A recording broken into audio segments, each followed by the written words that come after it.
some governments around the world are winding back medical care for transgender minors, leading to court battles and reviews. In 2025, clinicians in Queensland and Northern Territory public hospitals were banned from prescribing puberty blockers and or cross-sex hormones to children for gender dysphoria. The United Kingdom has also banned new prescriptions in both public and private clinics, while New Zealand has signalled its intention to impose a similar ban, pending a judicial review. Several European countries have also announced a more cautious approach to medical treatments.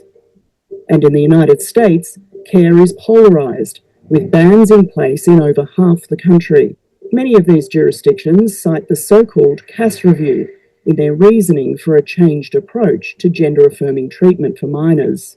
The CASS review was commissioned by the UK's National Health Service following an exponential rise in children presenting at its public gender clinic.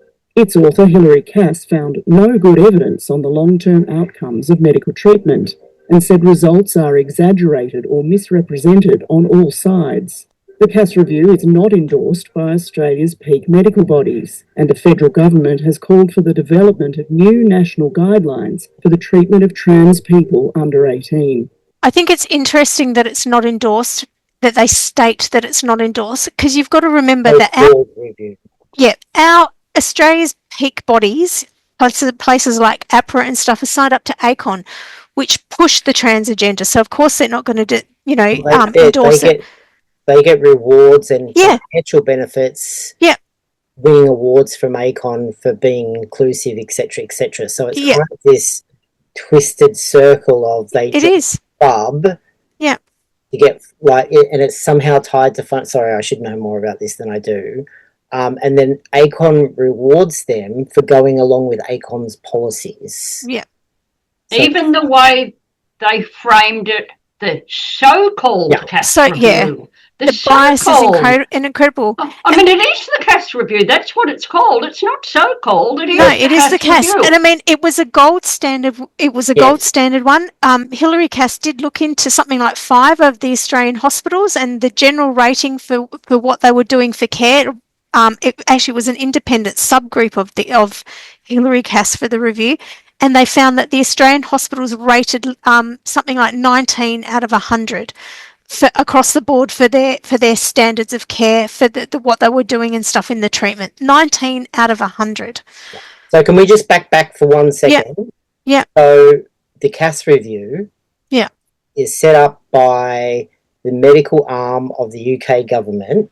Yeah. Who have been transing kids. Yes. For years at this point. They've been transing kids, and then suddenly it dawns on them, it's gone up 4,000% in a decade. And then the next year it went up 5,000% over the decade. So it gets shot up even more. Yeah. And they were like, hold on a minute here. And also the other thing that is weird in this scenario is historically young boys have presented at gender clinics, not young girls. And the overwhelming percentage of these young people, these 5,000% more young people that are showing up at gender clinics out of the clear blue are all female, which is completely ahistorically unheard of. Like, it's ahistorical. They have no even theories about what's going on here. It just flipped on its head in a decade, and they're still charging along. It's business as usual. And parents such as yourselves from all over the world, feminists, all sorts of women's groups, sports groups, prison activists, start kicking up a stink. Yeah. And at some point, the UK government says, actually, we should probably look into this. Yeah. And they go and do, in their typical government fashion, they pick whoever they think is the most prestigious professional who has the expertise to undergo this review. Yeah. And it took a couple of years, didn't it? 4 years. Yeah. And didn't it come about as a result of Kira Bell's case? Yeah. I believe so. Yeah. Mm. So this is how the review came to play. So the idea that the UK government investigating the UK government under its medical practices is in any way supposed or so-called or dodgy in any way Yeah. And it's a pretty thick. You guys have read it. I haven't. Yeah.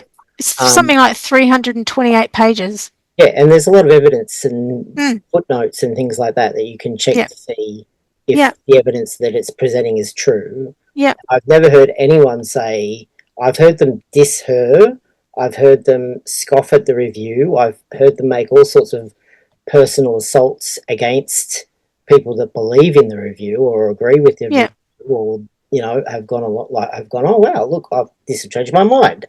I've never actually heard them come up with anything about the review that is incorrect. No. So it, on the face of it, is correct.